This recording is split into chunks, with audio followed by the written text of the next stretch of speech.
Good morning.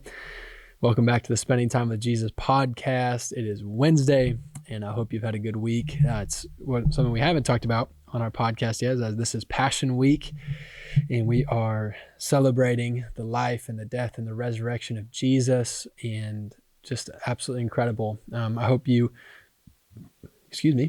caught our message from Sunday. If you didn't, you can check it out on the Antioch Indy podcast or YouTube channel, talking about the importance of the life of Jesus as we look forward this week to celebrating his death on Friday and, spoiler alert, his resurrection on Sunday. If you haven't caught it yet, I know that we're also doing some videos on social media, just having some people in our church walking us through powerful parts of Passion Week. So I would encourage you to make sure you check out Facebook and Instagram for those. Lots of good stuff. And, there's just so much that we're hearing and seeing in our life today, and want to just encourage you to make sure you're being intentional to fill your life, your mind, your heart, your soul with good news and with things that aren't necessarily quarantine related or coronavirus related.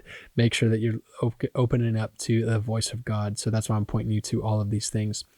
Pull out your Bible this morning. Make sure you're opening up to Luke chapter 8. If you are joining us on YouTube this week, welcome. Let us know what you think. If we should do these every week on YouTube as well, or if we should just keep them audio, let us know. Luke chapter 8 continues the story of Jesus. And like we talked about on Sunday, Luke chapters 3 through 8, there's a very broad stroke I'm painting this with, but really focus on Jesus being revealing himself as a new covenant for the nations. And he says some really amazing things here all through Luke chapter 8. I love that he gives a purpose for parables and helps us understand why does he tell so many stories. There's some incredible stories of healing and all sorts of awesome stuff in Luke chapter 8. And as always, just read until you hear Jesus. You don't have to stick on the thing that I stick on to. The point is to meet with Jesus, and you'll know when he's speaking. He'll push on your heart, and we encourage you to stay there and talk with him more about whatever it is that he's highlighting today for you. There's some verses here in Luke 8, I think it's chapter 16. And I'm just going to go ahead and read them. They're really interesting, kind of intense, but really beautiful. It says, "No one, after lighting a lamp, covers it with a jar or puts it under the bed, but puts it onto a stand so that those who enter may see the light. For nothing is hidden that will not be made manifest, nor is anything in secret that will not be known and come to light. Take care then how you hear. For to the one who has, more will be given, and from the one who has not, even what he thinks that he has will be taken away." This is really interesting. It comes right after Jesus talking about parables, and he talks about us being good soil in our hearts. And he says that those of us who hear the word, we should hold it fast in an honest and good heart and bear fruit with patience.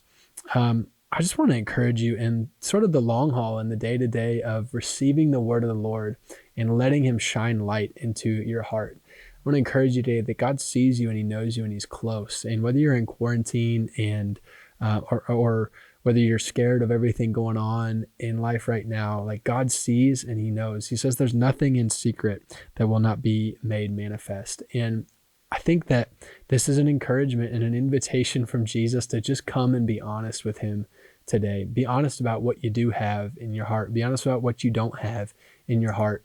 And, when you think about, am I following God? Am I doing a good enough job? I love that what he says is he doesn't, evaluate us and judge us based on what we don't have, but on what we do have. What do we do with what he has given us? How are you stewarding the faith that you do have today? How are you stewarding the little piece in your heart that you do have today? How are you going to steward whatever God plants in your hearts in these moments that you spend with him in the morning? How are you going to steward this throughout the day and let it begin to grow and let it shine light in other areas of your life?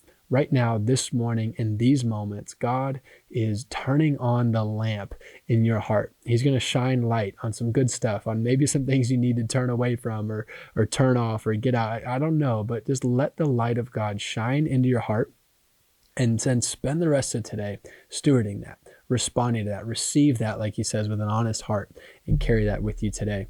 And as you do, you will see more of the fruit of the light of God in your life. Have an incredible day. Thanks for being with us this morning.